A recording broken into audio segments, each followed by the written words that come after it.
പുത്രന്റെയും പരിശുദ്ധാത്മാവിന്റെ നാമത്തിൽ ആമേൻ. ഇന്നത്തെ ഒന്നാം വായനയിൽ കർത്താവ് പറയുന്നു, നിങ്ങളുടെ വിരുന്നും മധുരോത്സവവും അവസാനിക്കാറായി.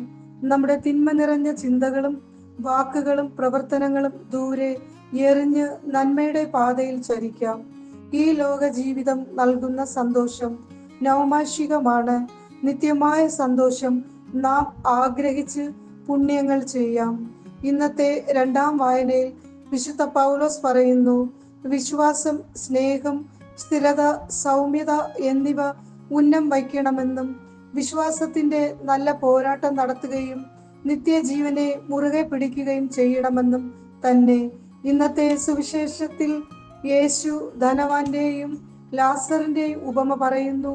നാം ധനവാനാണോ ലാസറാണോ എന്ന് ഒന്ന് ചിന്തിച്ചു നോക്കുന്നത് നല്ലത്.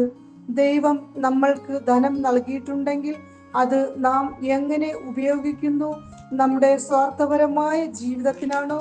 ദരിദ്രരെയും രോഗികളെയും അവശരെയും സഹായിക്കുമ്പോൾ ദൈവം സന്തോഷിക്കും.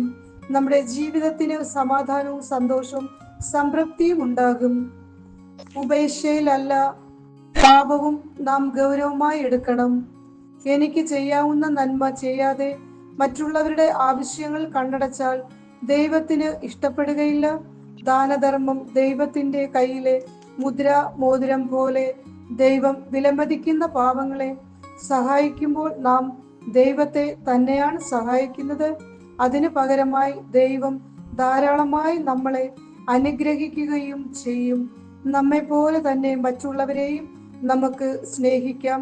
സഹിക്കുന്നവരിൽ ദൈവത്തെ കണ്ട് അവർക്കൊരു സാന്ത്വനമാകാം. നമ്മിൽ കരുണയുടെ ദൈവം ജീവിക്കുവാൻ ആഗ്രഹിക്കാം, പരിശ്രമിക്കാം. അതിനായിട്ടുള്ള കൃപാവരങ്ങൾ പിതാവായ ദൈവം നമ്മൾക്ക് ഓരോരുത്തർക്കും നൽകട്ടെ എന്ന് പ്രാർത്ഥിക്കാം.